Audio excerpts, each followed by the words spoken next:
5월은 마치 미친 것처럼 울부짖는 것처럼 격렬하게 제명을 다하고 극성스러운 여름이 되었다. 나는 6월에 몰한 것처럼 피곤했다. 찌는 듯한 더위가 극에 달한 어느 날 휴전이 되었다. 휴전 회담이 진행되는 동안 전투는 오히려 더 치열했다. 남과 북의 경계선은 휴전 문서에 조인하는 그 순간의 영토에 고정되게 돼 있으므로 한치라도 더 땅을 뺏으려고 젊은 피로 산하를 물들였다. 이름 붙은 고지들이 다시는 꽃피고 잎돋을 일이 있을 것 같지 않게 초토화됐다. 휴전 문서에 조인하는 시간에 못 박힌 휴전선은 해방 후 5년 동안 남북을 갈랐던 직선에서 곡선으로 변했다. 동부전선은 북으로, 서부전선은 남으로 내려왔다. 회담으로 문제를 해결하려는 자들은 곡선이 직선보다 인간적이라고 주장하고 싶을지는 몰라도 마지막 순간까지 젊은 피를 아낌없이 바치게 했다는 걸로 이 세상에서 가장 비극적인 곡선이 되었다. 휴전으로 피난 간 사람과 못 간 사람을 완강하게 갈라놓던 한강의 통금도 풀렸다. 멀리는 대구, 부산에서, 가까이는 수원이나 인천, 더 가까이는 영등포에서 칼잠을 자던 피난민들이 다리 뻗고 자려고 앞다투어 한강을 건너고 마침내 정부도 환도했다. 서울의 활기가 넘치고 하루하루 인구가 늘어났다.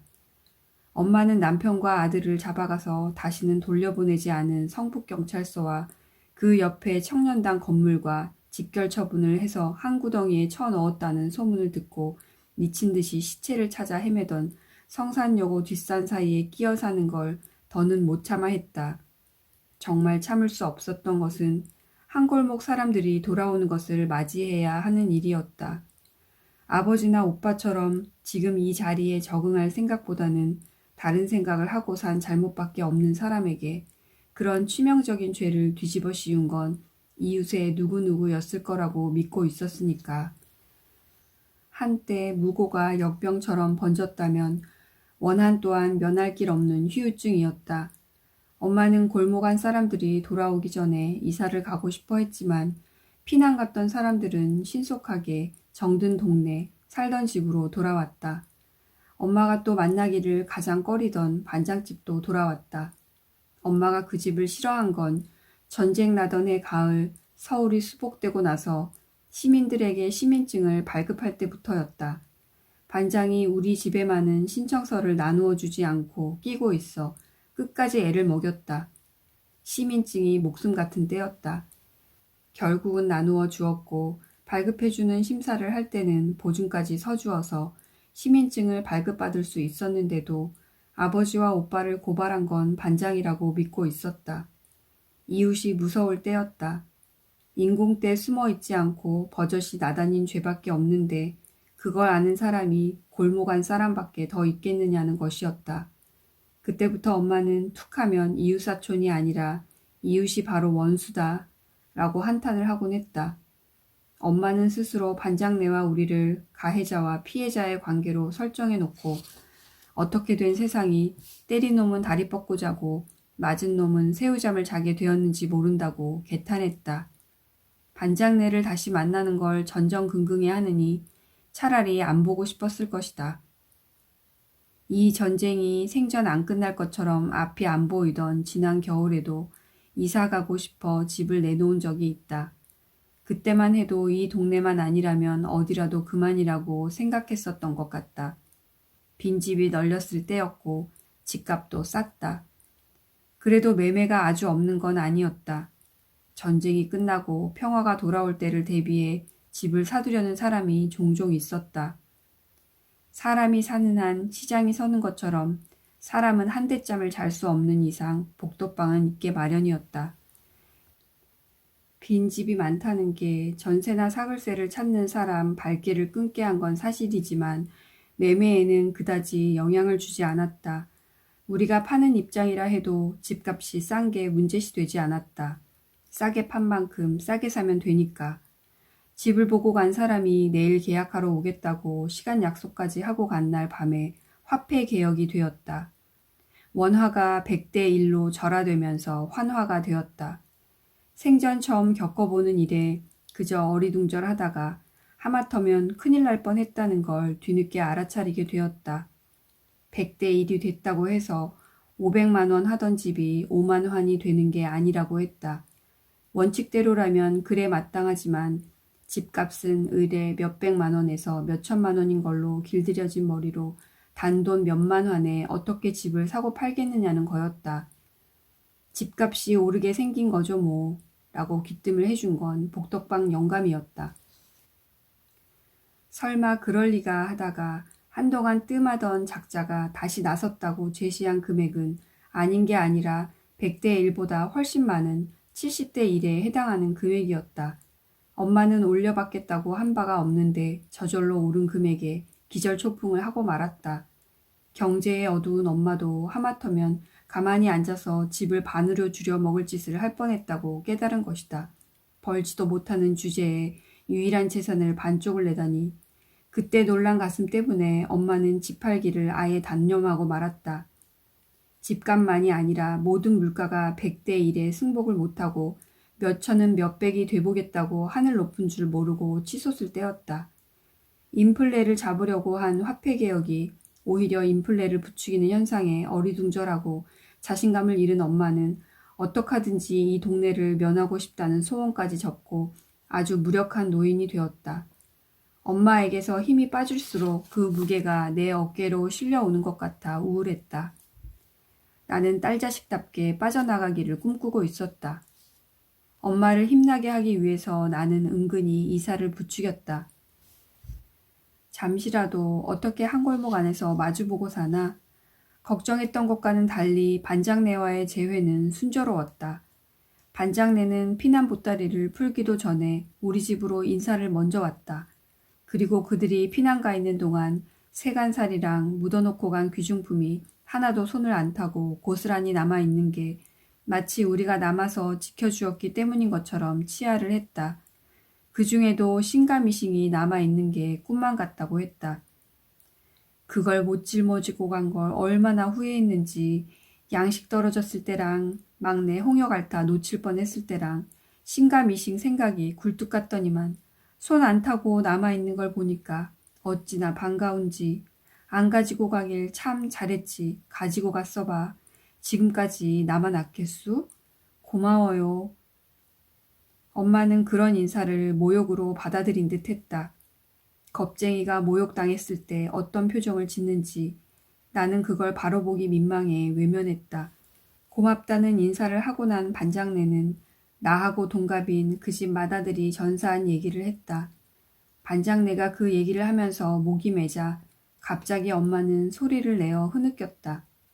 그러자 반장네도 둑이 터진 듯 엉엉 큰 소리로 눈물 콧물을 쏟아냈다. 두 엄마의 통곡 소리가 초상집 같았다. 그걸로 반장네와 엄마는 그동안의 오해와 원망을 푼 것처럼 보였다. 이사가 늦어진 건 반장네를 꺼리는 마음이 없어졌기 때문이 아니라 이사 갈 때 먼저 정해놓고 집을 팔려는 엄마의 용의 주도함 때문이었다. 달랑 집 한 채가 아버지의 유일한 유산이자 엄마의 전 재산이었다. 이걸 까먹지 않고 적절히 이용해 식구가 먹고 살아야 한다는 건 엄마의 막중한 책무이자 강박관념이었다. 지금까지는 내가 미군 부대에서 타오는 월급으로 나머지 식구는 판판히 놀고도 먹고 살 수가 있었다. 판판히 논다는 다소 자조와 능멸이 담긴 말은 내 생각이 아니라 엄마가 그렇게 생각하고 있었다.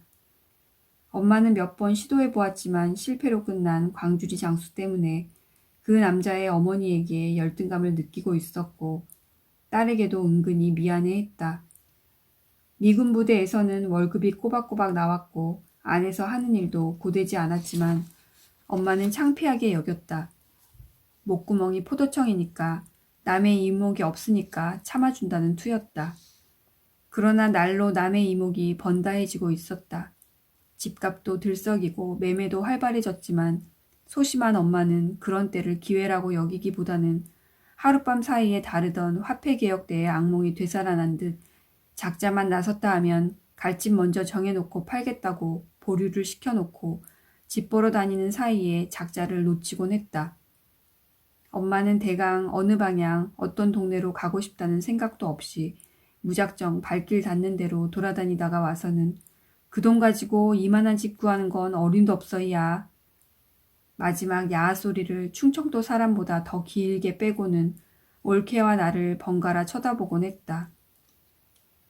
아직도 엄마는 뭐는 안 하고 싶고 뭐는 피하고 싶다는 생각에 사로잡혀 장차 뭘 하고 싶은지 어떻게 해야 되는지에 대해서는 한심할 정도로 요령부득이었다. 우리 사정을 잘 아는 반장네가 이런 엄마를 딱하게 여겼던지 이것저것 아는 척을 하기 시작하면서 우리의 문제점을 꿰뚫어 본 듯했다. 집을 줄여가며 몇 푼 떨어지는 것 같고 돈놀이할 생각 같은 것은 절대로 하지 마라. 차라리 곶감꼬치 빼먹듯이 야금야금 생활비로 써버리니만도 못하다. 아무리 한 푼이라도 버는 게 수라지만 돈놀이는 아무나 하는 게 아니다. 이 집엔 여자 일손이 둘이나 된다. 둘 다 밥하는 재주밖에 없고 집구석밖에 모르니 적성을 살려 하숙을 치는 게 어떻겠느냐고 했다. 겉으로는 흔연 대접해도 속으로는 응어리를 다 못 사귄 반장네의 말이지만 그 말만은 엄마를 솔깃하게 했다. 하숙을 치려면 우선 방이 많이 있어야 된다. 대학이 가까이 있어야 한다. 대학도 될 수 있으면 시골 학생이 선호하는 대학일 것 등등도 반장네의 충고였다. 하숙을 칠 각오를 했으면 반장네 아니라도 그 정도는 상식으로 알고 있어야 했다. 그 밖에도 반장네는 부동산에 대한 우리의 안목을 바꿀 만한 새로운 생각을 가지고 있었다. 여태까지는 대지가 몇 평이냐 보다는 건물의 평수로 평당 집값을 계산했지만 앞으로는 대지 면적이 집값을 좌우할 것이다. 따라서 지금 가장 높은 값을 받을 수 있는 조건이 되는 조선 기와집의 굴돌이에 부연 달린 집도 무의미해질 것이다. 폐허가 된 주택가가 많고 복구할 물자가 귀하니까 건물값을 높게 쳐주는 거지 머지않아 집 지을 땅이 귀해지는 세상에 오면 당연히 대지를 넓게 차지한 집이 이익을 보게 될 것이다. 벌써 문 안, 문 밖이 무의미해진 것처럼 주택가의 범위도 넓어져서 지금 살기 편한 동네에 손바닥만한 땅을 차지하고 있는 것보다 같은 값으로 지금은 사는데 좀 불편하더라도 변두리에 넓은 땅을 차지하고 있으면 큰 이익을 올릴 수 있을 것이다. 등등 예언적인 전망을 내놓았다. 뜻하지 않은 재난을 겪고 나면 무당한 때 의지하는 수가 많은데 엄마는 전혀 그러지 않아 다행스러웠는데 반장네의 말에는 솔깃해하는 정도를 지나 엎어지다시피 했다. 여자들이 집에 앉아서도 돈을 벌 수 있는 일이 있다는 게 엄마에게 새로운 기운을 불어넣었지만 거기에 맞는 동네를 찾기는 쉽지 않은 듯했다. 매일 무턱대고 발품만 팔다가 반장네가 따라 나서 주자 쉽게 가닥이 잡혔다. 종암동에 있는 방이 8개나 되는 양기와 집을 계약하고 우리 집도 합당한 값에 팔았다. 집한 값에서 이사비용, 등기비용까지 제하고 남은 값으로 새 집을 샀는데 대지는 판 집보다 3곱이나 넓은 집이었다. 당시만 해도 전차가 안 다니는 동네는 집값이 뚝 떨어졌다. 게다가 건물은 양기와 집에다 나왕으로 지은 오리목 집이었다. 신선탕 뒷집도 집안이 기울면서 줄여온 집이었지만 반듯한 조선 기와집이 갖춰야 할 채통을 온전히 갖춘 집이었다. 춘향목으로 지은 부연 달린 집이었다. 나는 계약이 끝난 후에 보러 갔다. 하숙을 칠 마음이 급한 엄마는 올케에게도 나에게도 계약 전에 그 집을 보여주거나 의논 같은 것도 하려 들지 않았다. 한번 굳힌 일에 이러쿵저러쿵 사가 끼는 걸 원치 않았던 것이다. 하숙생은 방하고 주인 인심 보고 들지 집에 뼈대 보고 들지 않는단다. 마치 몇십 년 하숙 처먹고 산 것처럼 자신있게 말했다. 기역자로 된 안채는 보통 한옥의 기본 형태인 방 3개와 마루 그리고 부엌으로 돼 있고 널찍한 마당엔 가운데 꽃밭이 있고 방 5개가 행랑채처럼 일자로 나란히 붙어 있어서 지방 도시 역전의 여인숙을 연상시켰다. 뒤랑까지 있어서 장독대와 헛간이 있었다. 엄마는 나란히 있는 하숙방을 하나하나 열어보면서 벅찬 소리로 말했다. 난 이방들을 분통같이 도배할 거다. 나는 하숙칠 방보다는 우리가 거처할 안채에 관심이 많았다. 안방도 넓고 마루도 넓은데 나머지 방 둘은 네모 반듯한 한 칸짜리였다. 어떠냐?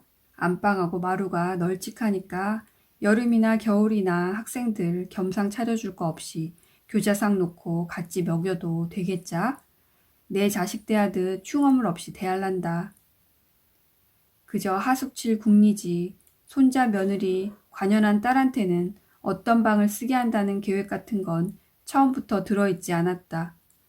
엄마에게 사랑의 기억이 서려있지 않은 집은 차라리 영업장인 게 나을지도 몰랐다. 아버지는 맞손자가 겨우 따로 선 날부터 대청마루 가운데 기둥에다 키를 새기기 시작했다. 아이의 키는 무럭무럭 자랐다. 안감 내과 집에는 지금도 그 눈금이 선명하게 남아있었다. 아버지가 집에 안 돌아오게 되자 눈금도 성장을 멈췄다. 아이는 계속해서 자랐다. 엄마는 그런 보이는 기억, 안 보이는 기억들을 짜던 비단폭 자르듯이 싹둑 자르고 새로운 피륙을 짜려 하고 있었다. 엄마가 모진 마음 먹고 잘라버린 것들 중엔 딸에 대한 꿈도 포함되어 있다는 걸 나는 섬뜩하게 실감했다. 종암동 양기와집 대청마루 가운데 기둥에는 4키 높이에 포탄 자국이 도끼로 뽀개다 만 것처럼 흉측하게 아가리를 벌리고 있었다. 나는 집에 들어서자마자 그게 먼저 눈에 들어왔지만 말하지 않았다. 섬뜩하고 보기 싫을 뿐 집의 안전을 위협할 것 같지는 않았거니와 집에 대해 어떤 트집도 잡고 싶지 않았다. 엄마의 부푼 마음이 툭 건드리면 터질 듯이 위태로워 보였기 때문이다. 박격포탄 자국이란다. 자잘한 총알 자국은 거기 말고도 여기저기 많더라만 아무도 다친 사람은 없다고 하더라. 복덕방에서도 그러고 동네 사람한테도 넌지시 떠보았다. 반장 내가 어떤 사람이냐? 나는 묻지도 않았는데 엄마가 먼저 그렇게 말했다. 나한테는 어떤 방을 줄 건지 제일 궁금한 건 집에 와서야 물어볼 수 있었다. 시집 갈 때까지 나하고 같이 안방 쓰면 되지. 무슨 걱정이야.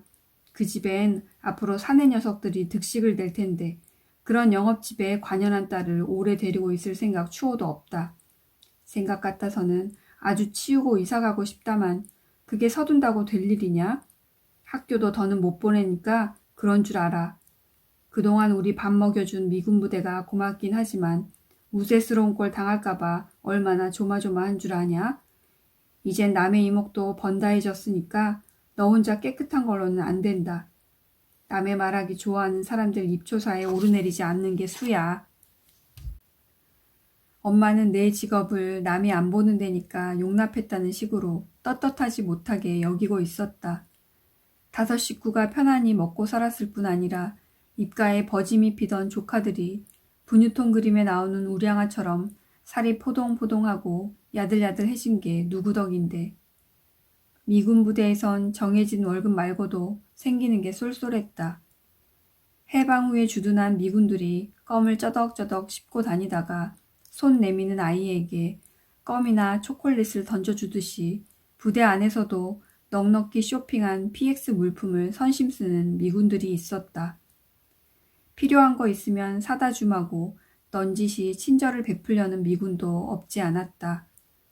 나는 한 번도 그런 지나친 친절에 말려들지 않았지만 그들이 약빈하게 먹는 햄이나 소시지, 초콜릿, 캔디, 비스킷 따위를 침 넘어가는 시선으로 바라보지 않았는데도 그들이 아무렇지도 않게 그런 것들을 베풀었다고 말할 수는 없었다. 엄마가 이제 와서 그런 나의 공력을 창피하게 여기는 것보다 더 야속한 것은 더는 학교에 못 보내겠다는 한마디였다. 딸의 꿈이 걸린 그런 중대한 일을 어쩌면 그렇게 무토막 자르듯이 말할 수가 있을까? 모든 것이 무너져 내렸다 해도 꿈꿀 터전, 꿈꿀 자유만은 남아있다고 믿고 끊겼던 꿈을 잇기 위해 앞다퉈 돌아온 피난민으로 서울이 미어터져가는 이 마당에